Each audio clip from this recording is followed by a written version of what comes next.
Welcome to Creative Connect. I am Shakila and today in this video you'll be learning about sentences in English along with its types. So let's get started. So what's a sentence?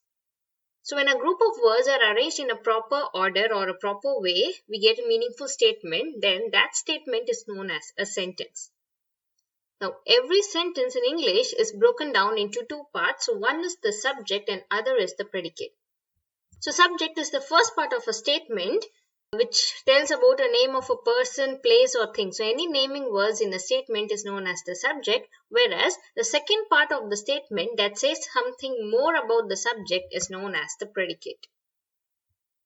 So here in this example, the little girl is sleeping. So this is a sentence and here the little girl is the subject, whereas is sleeping is the predicate, as this part is giving more information about what the subject is doing.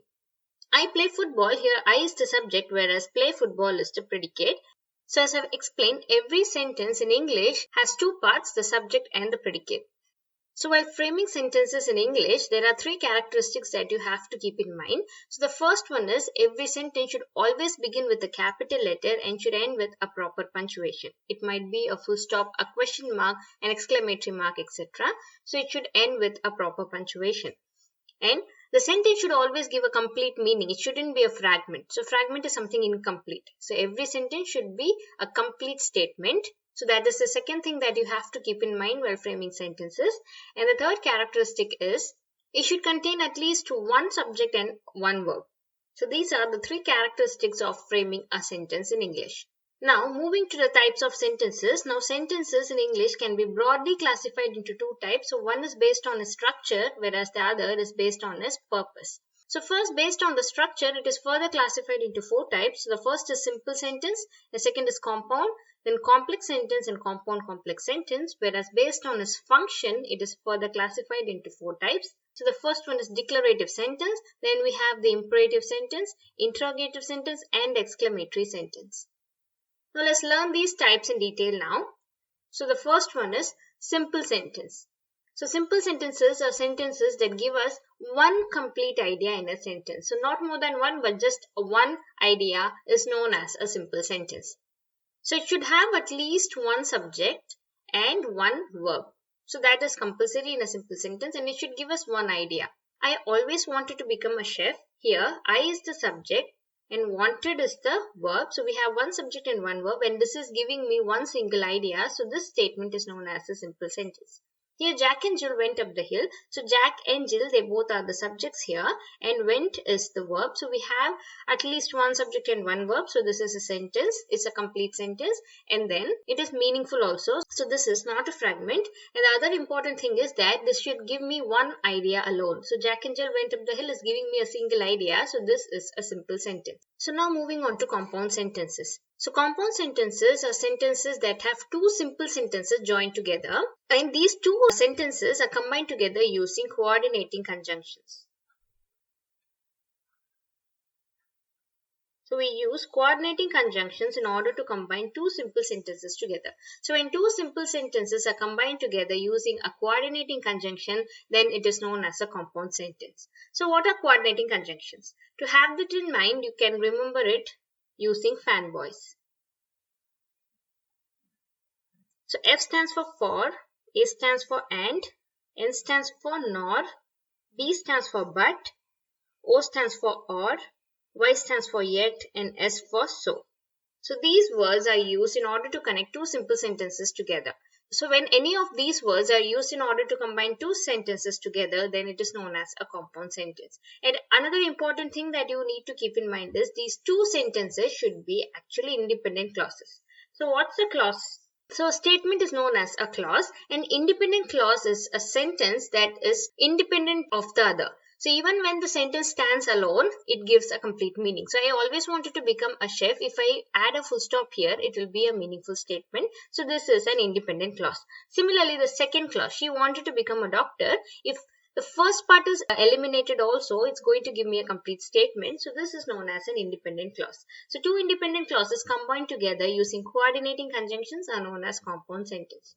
Similarly, I played really well, but I didn't win the match. Here, I played really well is one clause, and this is an independent clause because when I place a full stop here, again it's going to be a meaningful statement, and I didn't win the match, again it is an independent clause. So when these two independent clauses are combined together using these fanboys, so any one of these, so I have used but here, so when I have used any one of these fanboys, then it is a compound sentence. Moving on to complex sentence. So complex sentences also use more than one clause. And here one clause should be independent whereas the other should be a dependent clause. So independent clause, as I've already told you, it doesn't need the help of another sentence in order to make the statement complete, but a dependent clause is dependent on another statement in order to have a meaningful sentence. So complex sentences will have more than one clause, and in such sentences, one clause will be a dependent clause whereas the other must be an independent clause. So as I've told what independent clauses are in compound sentences, now it's important for you to learn what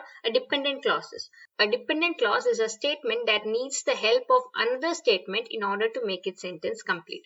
So here, she was exhausted, she couldn't fall asleep. Although she was exhausted, so if I just place a full stop here, although she was exhausted, the sentence is incomplete. So this is a dependent clause as this statement is dependent on the second part. So it is dependent on this statement, she couldn't fall asleep. So although she was exhausted, she couldn't fall asleep. So when I use this statement alone, she couldn't fall asleep, this is an independent clause, whereas although she was exhausted is a dependent clause. So when a statement has a dependent clause and an independent clause, then it is known as a complex sentence.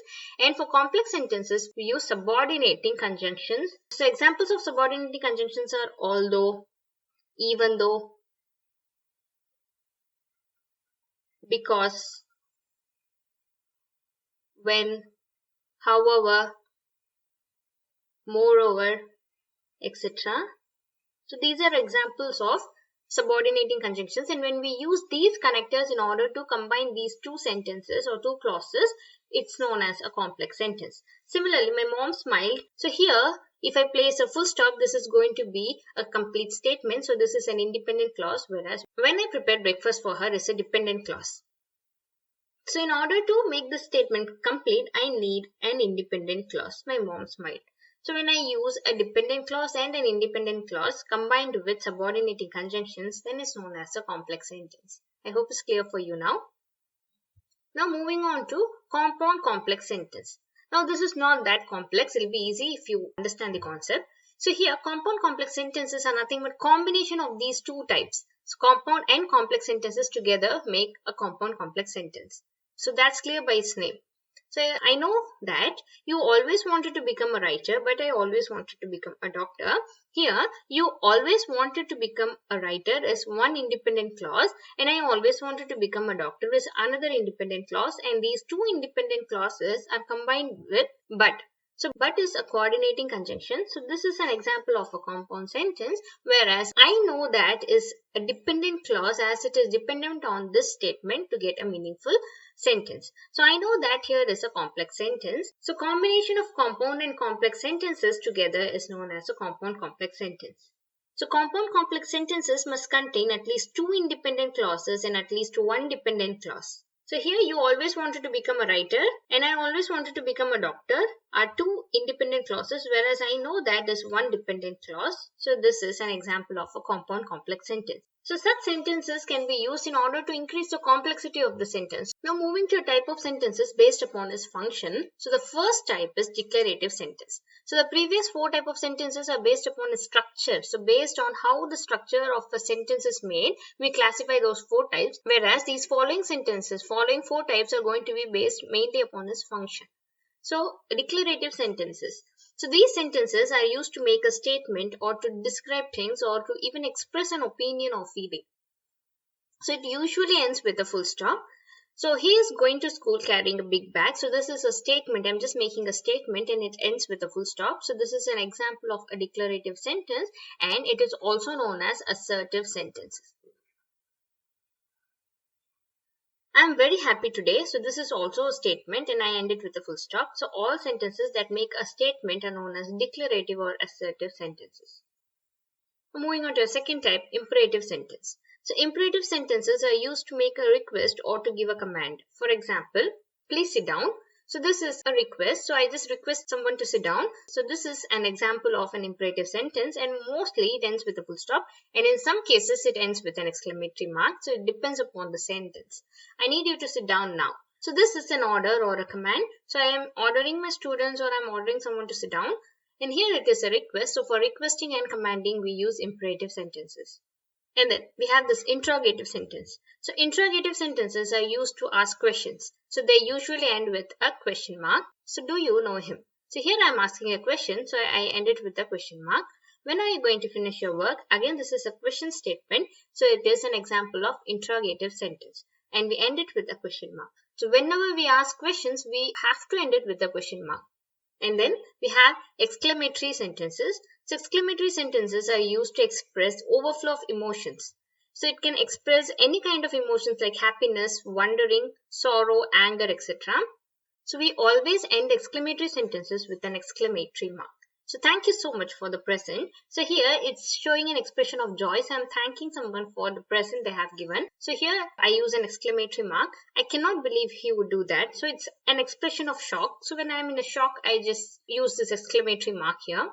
So these are the types of sentences that you need to have in mind. So sentences are broadly classified into two. One is based on a structure, that is how we frame the sentences, and the other is for the purpose we use. So when we are asking questions, or when we are making statements, or when commanding, we have these different type of sentences. So these type of sentences will help you for a greater extent to frame grammatically correct sentences.